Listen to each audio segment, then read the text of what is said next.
কিছুদিন পূৰ্বে আকস্মিক বিয়োগ ঘটা যুৱ ছাত্ৰ পৰিষদৰ নেত্ৰীৰ ঘৰত চুৰি। যুৱ ছাত্ৰ পৰিষদৰ নেত্ৰী দীপ্তি শৰ্মাৰ বৰ্ণদ্দীৰ ঘৰত চোৰৰ লুটপাট। আৰু মোৰ আৰু মিছেছটো ঢুকাল আজি মোটামুটি 20 দিনমান হ'ল আৰু 8 তাৰিখে কৰ্মকাণ্ড হৈ গৈছে। এই গোটেইখিনি মই ৰন্ধা বঢ়া কৰিব লাগে, মই বোলো মই ৰন্ধাখিনি কৰোঁ। কৰিবলৈ মই আহিলোঁ, অলপ বজাৰ চজাৰ কৰি আহি দেখা পাওঁ যে মই গোটেই ঘৰৰ এইবিলাক চব খোলা। শিক্ষক অনঙ্গ ভূষণ শৰ্মাৰ ঘৰত দেওবাৰে নিশা সংঘটিত হয় চুৰিকাণ্ড।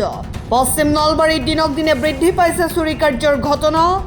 বেলখৰ আৰক্ষী থানাৰ অন্তৰ্গত বৰ্ণদ্দী গাঁৱৰ শিক্ষক অনঙ্গ ভূষণ শৰ্মাৰ ঘৰত দেওবাৰে নিশা মহাবিষ্ণু যজ্ঞ চলি থকাৰ সুযোগ লৈ চোৰে চলাই চাফাই অভিযান। নিশা ঘৰত কোনো নথকাৰ সুযোগ লৈ চোৰে পিছফালৰ দুৱাৰ ভাঙি সোণৰ অলংকাৰৰ লগতে নগদ ধন লুটি লৈ যায়। ঘটনাস্থলীত আৰক্ষী নিশাই উপস্থিত হৈ তদন্ত আৰম্ভ কৰে। ঘটনা মানে বিশেষ সেই নাই, মই ল'ৰাটোৱে ক'লাক যি থিয়েটাৰ চাওঁ, মই বোলো মই নাচাওঁ, তুমি চগে। তাৰপিছত থিয়েটাৰ চাব গ'ল।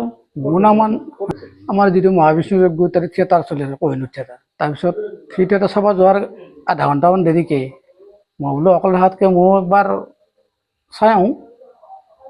সেইবুলি ময়ো মোটামুটি 8টা মানত মানে যজ্ঞৰ ফালে গ'লোঁ। যজ্ঞৰ ফালে যাই 1 ঘণ্টামান আছোঁ আৰু মোটামুটি 1 ঘণ্টামান থাকি অলপ বজাৰ চজাৰ কৰি আৰু মোৰ আৰু মিছেছটো ঢুকাল আজি মোটামুটি 20 দিনমান হ'ল আৰু 8 তাৰিখে কৰ্মকাণ্ড হৈ গৈছে। এই গোটেইখিনি মই ৰন্ধা বঢ়া কৰিব লাগে, মই বোলো মই ৰন্ধাখিনি কৰোঁ। কৰিবলৈ মই আহিলোঁ, অলপ বজাৰ চজাৰ কৰি আহি দেখা পাওঁ যে মই গোটেই ঘৰৰ এইবিলাক চব খোলা। লগে লগে মই আমাৰ পুৰমাক খবৰ দিলোঁ বা কাৰোবাক খবৰ দিলোঁ। খবৰ দিয়াৰ পুলিচো আহিল। আহি এতিয়া পুলিচো গোটেইখিনি চালাক, ইনফৰমেশ্যন চালাক, চাই পেলাই এতিয়া তেখেতসকলে ডিউটিটো কৰিব। এতিয়া মোৰ মোটামুটি মিছেছৰ অলপ 4-5 লাখমান টকাৰ সোণা আছিল তেওঁৰ, আৰু টকাও আছিল অলপ, মোটামুটি মোৰে নিজা টকা 10,000 মান টকা আছিল আৰু তেওঁৰো মোটামুটি 20-25,000 মান টকা আছিল জমা টকা। গোটেইখিনি একেলগে থৈ দিছিলোঁ গডৰেজটোত। কিন্তু মোটামুটি 40,000 মান টকা লৈ গৈছে। আৰু গহনা কাপোৰ কানি বা কিনিছে মই গম নাপাওঁ, মানে কাপোৰৰ বিষয়ে মোৰ জ্ঞাত নহয়, কাৰণ মিছেছৰ কাপোৰ এইটো লৰাই নাছিলোঁ মই, গোটেইখিনি তেওঁৰ কাপোৰে আছে ইয়াতে। যদি পিছফালেদি সোমাইছে, আমাৰ পাকঘৰৰ পিছফালেদি এই দৰ্জা ভাঙি সোমাইছে। বাকী মই সন্মুখত তালা লগাইছিলোঁৱে বা গেটতো তালা লগাইছিলোঁ।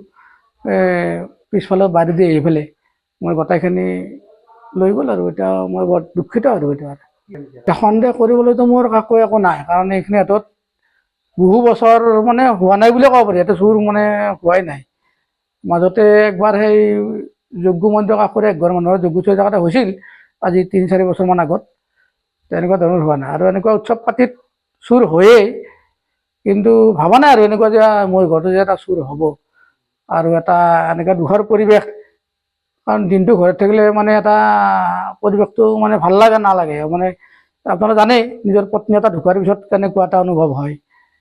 তাৰে পিছত অলপ মনটো ভাল লগাৰ কাৰণে ওলাই গৈছিলোঁ যদিও আজি যেনেকুৱা এটা পৰিস্থিতি কৰিলে সঁচাকৈ মই বৰ মৰ্মাহত। আৰু মোৰ নাম Ananga Bhushan Sarma. News desk report, Assam time. Hotel Nabanil আমাৰ ইয়াত উপলব্ধ অয়' ফেচিলিটি। আমি কাপল ফ্ৰেণ্ডলি। আমাৰ সুবিধা লগতে বিবাহ ভৱন, ৰেষ্টুৰেণ্ট, কনফাৰেন্স হল, বাৰ্থডে পাৰ্টি উদযাপন কৰাৰো সুবিধা আছে আমাৰ ইয়াত। যোগাযোগৰ নম্বৰ 7635980100 আৰু 7002691801। আমাৰ ঠিকনা হৰিপুৰ নলবাৰী ৰাষ্ট্ৰীয় ঘাইপথৰ কাষত নাইৰা পেট্ৰল পাম্পৰ সমীপত।